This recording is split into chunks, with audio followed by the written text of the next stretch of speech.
Paano ba umihi yung manok? Request ko yan.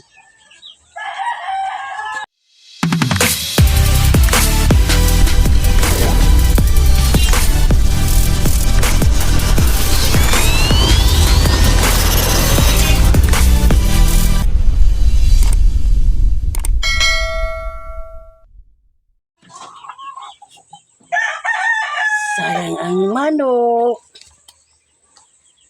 May nag-comment sa akin ito. Sayang ang manok. Paano ba umihi yung manok? What? Request ko yan. Pakahirap ng tanong yan. Paano daw umihi yung manok? Alam mo, sa tagal-tagal kong pagmamanok, hindi ko talaga nakita na umihi yung manok.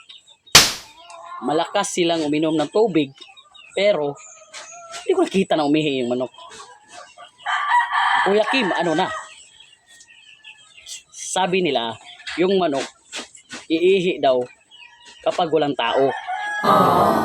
Umiihi lang yung manok pag gabi.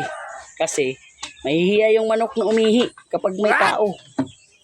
Kapag malakas yung uminom sila ng tubig, yan, iihi sila.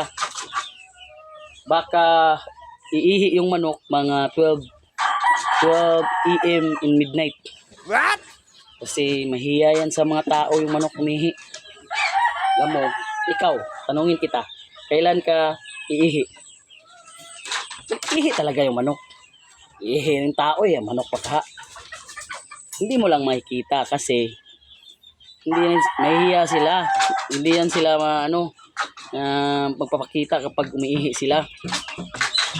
Kasi yung manok, mayain yan. Iiti lang yan.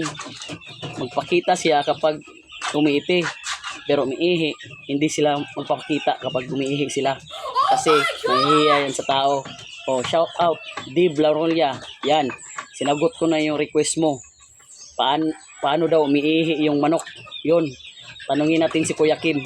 Kasi yung manok, mahihiyan kung umiihi. Kaya iihi yan sa walang tao. At sa gabi yan iihi. Oh, tanungin mo. Sayang ang manok. Oh, nagagalit siya. Pumutok kasi sa akin. Sayang ang manok. Sayang ang manok.